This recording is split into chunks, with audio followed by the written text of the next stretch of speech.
कोपरगाव तहसील कार्यालयातील लाचखोरीचा प्रकार लाचलुचपत प्रतिबंधक विभागाच्या कारवाईमुळे उघडकीस आला आहे. महसूल सहाय्यक असलेल्या श्रीमती अंजना पंडित पवार यांना 7,000 रुपयांची लाच स्वीकारताना लाचलुचपत प्रतिबंधक विभागाच्या पथकाने रंगेहात पकडले आहे. मिळालेल्या माहितीनुसार तक्रारदाराचे वारसा हक्काचे एक प्रकरण कोपरगाव तहसील कार्यालयात प्रलंबित होते. या प्रकरणातील आवश्यक नोंद मंजूर करून देण्यासाठी महसूल सहाय्यक अंजना पवार यांनी 7,000 रुपयांच्या लाचेची मागणी केली. लाच देण्याची इच्छा नसल्याने तक्रारदाराने तातडीने लाचलुचपत प्रतिबंधक विभाग अहिल्यानगर यांच्याकडे धाव घेऊन तक्रार नोंदवली. तक्रार प्राप्त होताच विभागाने तक्रारीची शहानिशा केली आणि सोमवारी कोपरगाव तहसील कार्यालयात सापळा रचला.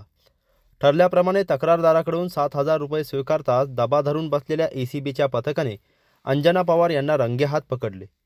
या अचानक पडलेल्या छाप्यामुळे तहसील कार्यालयातील इतर कर्मचाऱ्यांची मोठी धावपळ उडाली. यापूर्वीही कोपरगावात महसूल विभागात अनेक लाचखोरीचे प्रकरण समोर आले असून अनेकांवर कारवाया देखील झाल्या, मात्र अजूनही कर्मचाऱ्यांचे डोळे उघडत नाहीये. या प्रकरणी कोपरगाव शहर पोलीस ठाण्यात भ्रष्टाचार प्रतिबंधक अधिनियम 1988 अंतर्गत गुन्हा दाखल करण्याची प्रक्रिया रात्री उशिरापर्यंत सुरू होती.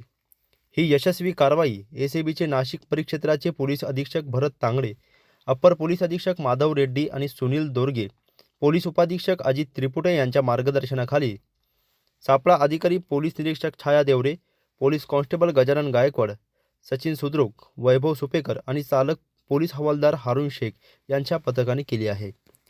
शासकीय कामासाठी कोणीही लाचेची मागणी केल्यास नागरिकांनी न घाबरता लाचलुचपत प्रतिबंधक विभागाशी संपर्क साधावा, असे आवाहन लाचलुचपत प्रतिबंधक विभागाच्या वतीने करण्यात आले आहे. प्रतिनिधी मोबिन खान, माय न्यूज, कोपरगाव.